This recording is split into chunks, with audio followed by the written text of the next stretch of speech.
여러분 안녕하세요. 다산에듀 강사 권동성입니다. 이번 영상은 우리가 사장 전기철도에서 배웠던 내용들을 함께 풀어보는 시간을 가져보려고 합니다. 자, 우리 이론 강의를 배울 때 몇몇 개념학인 문제들 통해서 그리고 개념을 또 OX 퀴즈를 통해서 정립했기 때문에 우리가 이 문제들을 통해서 몇 문제 안 되더라도 우리가 많은 내용의 문제들을 이미 풀어본 거나 다름없다라는 말씀을 드리면서 한번 시작을 해보겠습니다. 자, 1번 보시면 시속 45km/h의 열차가 곡률 반지름 1000m인 1000m라고 되어 있습니다. 1000m. 1000m인 곡선 궤도를 주행할 때 고도는 약 몇 밀리미터인가 라고 했습니다. 단 궤가는 1067mm이다 라고 표현을 했네요. 자, 여기서 우리가 알 수 있는 공식은 무엇이냐면 바로 이 켄트, 고도라고 불리는 켄트의 값을 구하는 겁니다. 켄트라고 하는 것이 무엇입니까? 곡선부를 원활하게 주행하기 위해서 외측 레일을 내측 레일보다 이렇게 살짝 높여주는데 그때 외측 레일과 내측 레일 사이의 고저 차를 우리가 켄트라고 부르게 되죠. 그렇죠? 자, 그래서 우리가 켄트를 H라고 표현을 했었습니다. 자, 그 다음에 식을 마저 써보면 127 R분의 G의 V의 제곱이죠. 물론 단위는 어떻게 됩니까? 밀리미터가 됩니다. 자, 여기서 한번 문자를 채워보도록 하겠습니다. 자, 127 곱하기 R은 뭐냐면 궤도의 반지름입니다. 그러면 궤도의 반지름이 곡률 반지름이 1000m라고 했죠. 자, 1000m가 됩니다. 기본 단위 1000m예요. 미터가 됩니다. 여기는. 그 다음에 G는 뭐냐면 궤간의 간격입니다. 그러니까 궤간이라고 하는 것은 레일 간의 간격인데 안쪽 레일 간의 간격을 궤간이라고 하죠. 문제에서 1067로 주어져 있습니다. 그래서 1067. 기본 단위는 밀리미터이기 때문에 그대로 1067만 써주시면 됩니다. 자, 곱하기 여기는 열차의 속도입니다. 시속이 되겠죠. 그래서 45km, 45의 제곱. 여기는 km/h, 시속이 기본 단위이기 때문에 45를 그대로 대입을 해주시면 됩니다. 자, 이것을 계산하게 되면 그 값은 얼마가 나오냐면요. 17.01mm가 나오게 됩니다. 근데 문제에서 약 몇 밀리미터인지를 물어봤기 때문에 이것과 가장 가까운 단위인 3번이 정답이 되는 것을 알 수 있습니다.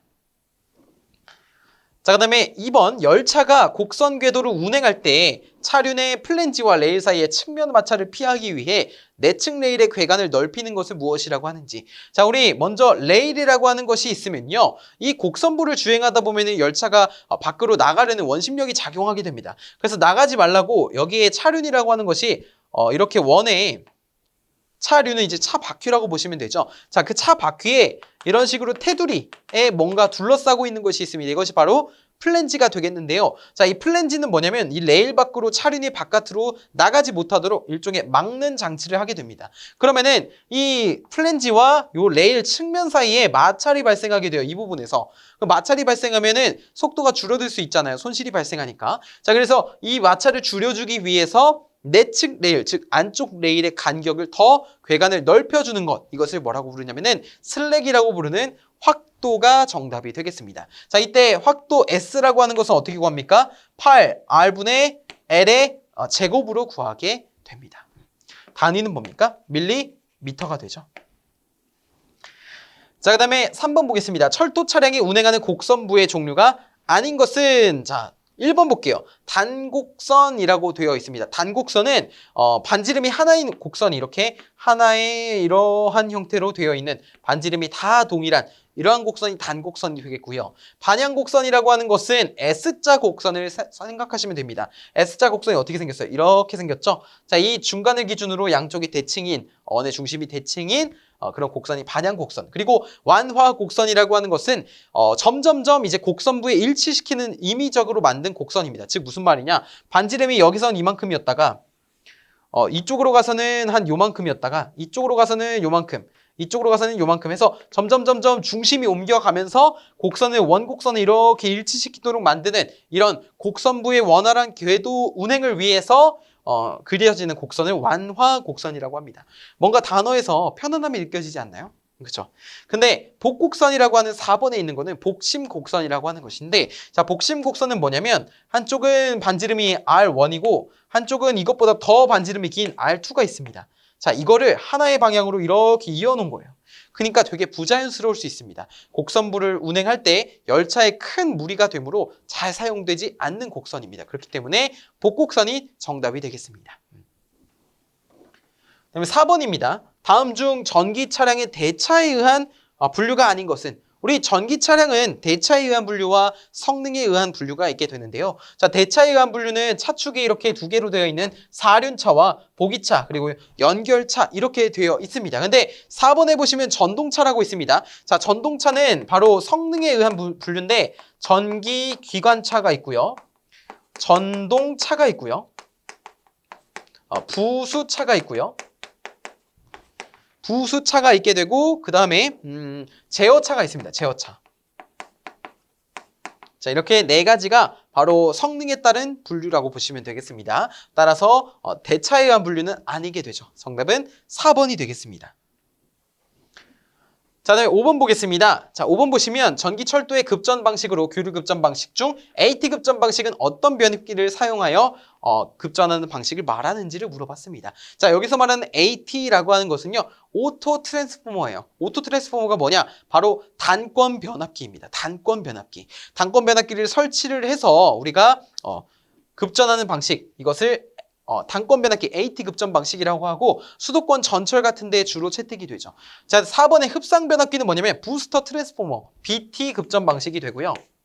자, 이 밖에도 이제 직접 급전 방식도 있고, 그리고 1번에 보시면 스코트 변압기가 있습니다. 스코트 변압기는 3상 전원을 2상으로 변환해서 부하에 공급을 해주는 그런 전압의 불평형을 방지하는 그런 변압기 결선 방식이 되는데, 자, 그런 것으로 급전하는 것을 스코트 변압기 급전 방식이라고 하게 되고요. 자, 흡상 변압기는 이제 누설 전류를 이제 레일로 돌아가는 귀 전류를 부급전선에 강제로 흡상시켜서 통신선의 유도장애라든지 그런 것을 경감시키는 방식을 말하게 됩니다. 자, 어쨌든 이 문제에 대한 정답은 몇 번이에요? 3번이 되는 것이죠.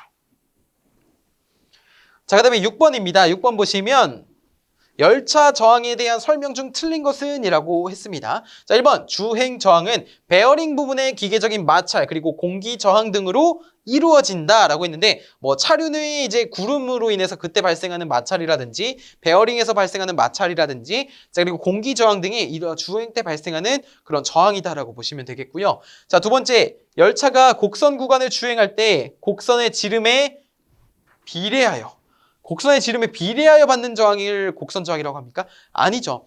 비례하여 받는 게 아니라 반비례해서 받는 저항을 곡선 저항이라고 부르게 됩니다. 자, 3번 보시면 경사궤도를 운전 시 중력에 의해 발생하는 저항을 구배 저항이라고 하는데, 자, 이때 구배의 단위를 per 밀이라고 표현을 하고요. 1000m당 몇 미터를 올라가는지 그 경사도를 나타낸 겁니다. 그래서 이 경사도 구배에다가 중량을 곱해주게 되면은 비로소 구배 저항을 구할 수 있게 되죠. 이 구배의 저항은요, 경사를 올라가는 거다 보니까 우리 열차의 표정속도 저하 원인이 되겠습니다. 자, 4번은 열차 가속 시 발생하는 저항을 가속 저항이라고 한다라고 하여 가속 저항이라고 하는 거 맞죠? 자, 그래서 견인력이 우리가 주행 저항, 경사 저항, 뭐 구배 저항 이런 가속 저항을 다 더해준 그런 것이 견인력이 되겠습니다. 여기 6번에 대한 정답은 그럼 몇 번이 되는 것일까요? 여기는 반비례하여 받는 거니까 여기는 2번이 정답이 되겠죠. 지름에 비례하는 것도 아니고 반지름에 반비례하는 거예요. 지름에 비례가 아니라. 자, 그다음에 7번 보겠습니다. 열차의 자중이 100톤이고 동륜상의 중량이 90톤인 기관차의 최대 견인력은? 이라고 물어봤습니다. 단 궤조의 점착 계수는 0.2라고 주어져 있네요. 자, 이 말은 무엇이냐? 마찰 계수라는 거죠. 즉 궤조라고 하는 건 레일이고 레일의 점착 계수가 0.2라고 되어 있는 겁니다. 자, 우리가 견인력 FM이라고 하는 것은 다음과 같이 구할 수가 있죠. 1000 곱하기 뮤 곱하기 어떻게 되는 거예요? WA라고 쓰는데, 자, 여기서 이 뮤가 레일의 점착 계수가 되는 것이고요. WA라고 하는 것은 열차의 자중은 자체 중량이고 동륜상의 중량은 바퀴 위의 중량입니다. 그래서 이 WA라고 하는 거는 동륜상의 중량을 의미하게 됩니다. 그래서 여기다가 90을 집어넣게 돼요. 기본 단위는 톤입니다. 자, 그리고 0.2가 계수라고 했고 여기에 1000이 곱해져 있죠. 자, 이것을 계산하면 얼마가 나오는 겁니까? 18,000kg 포스가 나오게 되는 것이죠. 따라서 정답은 3번을 꼽을 수가 있겠습니다. 3번. 자, 이어서 다음 문제 보겠습니다. 마지막 문제죠. 자, 열차 제동 방법 중 전기 에너지를 트롤리선으로 반환하는 제동 방법은 이라고 했는데, 자, 여러분 트롤리선이 무엇인가요? 우리 급전선으로부터 분기하여 트롤리선, 즉 전차선에 전원을 공급해 준 다음 그 전차선에 있는, 즉 트롤리선에 있는 전원을 집전 장치, 뭐 집전 슈라든지 아니면 펜터그래프라든지 트롤리 봉이라든지 이런 것들을 이용해서 전차에다가 전원을 공급해 주게 됩니다. 근데 여기 보시면 제동 중에 에너지를 다시 그 전차선 쪽으로 반환해 주는 거. 자, 이것을 바로 회생 제동이다 부르죠. 회생 제동. 우리 전동기의 제동법과 동일하죠. 그래서 4번이 정답이 되겠습니다. 자, 이렇게 해서 전기 철도에서 주로 출제되는 문제들 몇 문제를 알아보았는데요. 이번에 배웠던 내용을 토대로 다음에 분명 좋은 결과가 있으실 것이니까 한번 복습 한번 더 하시고 다음 강의에서 저는 또 찾아뵙도록 하겠습니다. 감사합니다.